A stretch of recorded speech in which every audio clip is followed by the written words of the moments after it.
আপনার এই যে চারুকলা একাডেমি থেকে পয়লা বৈশাখের মিছিল বের হয়, ভালো, পয়লা বৈশাখ উদযাপন করো, কিন্তু একটা কথা চিন্তা করবেন যে পয়লা বৈশাখের যিনি জনক অর্থাৎ বাংলা সনের যিনি জনক সেই আমির ফতেউল্লাহ খান সিরাজীর নাম কিন্তু কেউ নেয় না।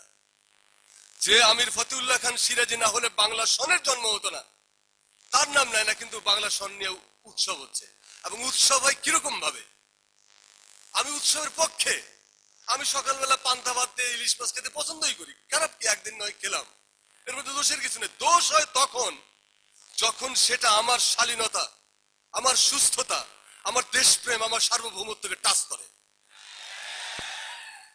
ভারতের জাতীয় পাখি হলো ময়ূর, আমার জাতীয় পাখি দোয়েল। পয়লা বৈশাখের যে এবার যে মেলাটা হলো, মিছিলটা বেরোলো, সেখানে দোয়েল পাখির একটা প্রতিকৃতিও ছিল না, ময়ূর ছিল। আমি ময়ূর প্রদর্শন করছি, ময়ূর পাখি হিসেবে নিষ্পাপ, একটা সুন্দর পাখি, কিন্তু আমাকে মনে রাখতে হবে যে আমি ঘরে বাইরে আমার দেশে একটি বিশেষ সম্প্রদায় আছে, সেই সম্প্রদায়ের নাম হলো বুদ্ধিজীবী। এই বুদ্ধিজীবীদের বিরাট অংশ খ্যাতি এবং প্রতিপত্তির লোভে শয়তানের কাছে আত্মা বিক্রয় করেছে। এটা মাথায় রাখতে হবে আমাকে, যে বুদ্ধিজীবীরা বিপদের সময় জাতিকে পথ দেখায়, সেই বুদ্ধিজীবীরা আমাদেরকে বিভ্রান্ত করে, বিরাট অংশ, সবাই না। কিন্তু দেখেন 1972 সালে আহমদ সাফা বললেন, 1972 সাল মনীষী আহমদ সাফা বললেন যে বাংলাদেশের বুদ্ধিজীবীরা যা বলে সে কথা যদি বাংলাদেশের মানুষ শোনে তাহলে বাংলাদেশের স্বাধীনতা থাকবে না। বাংলাদেশের বুদ্ধিজীবীরা যা বলে সে কথা যদি বাংলাদেশের মানুষ শুনতো তাহলে বাংলাদেশ কোনোদিন স্বাধীন হতো না।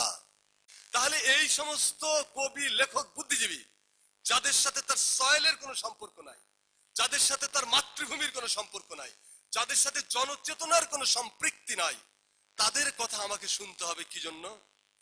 তারা যদি ময়ূর নাচায় সে ময়ূর আমাকে চলতে দিতে হবে কেন? গণেশ, গণেশ হিন্দুদের দেবতা, আমি হিন্দুদের দেবতা গণেশকে সম্মান করি, হিন্দু ভাই বোনদেরকে সম্মান করি, কিন্তু আমি ঘাড়ে নিয়ে গণেশ নিয়ে রাস্তায় মিছিল করতে পারি পয়লা বৈশাখের? সেটা কি শোভন হয়? আমার আমির ফতেউল্লাহ খান সিরাজী কোথায় গেল? আমার মীর মোশাররফ হোসেন কোথায় গেল? আমার কাঙাল হরিনাথ মজুমদার কোথায় গেল?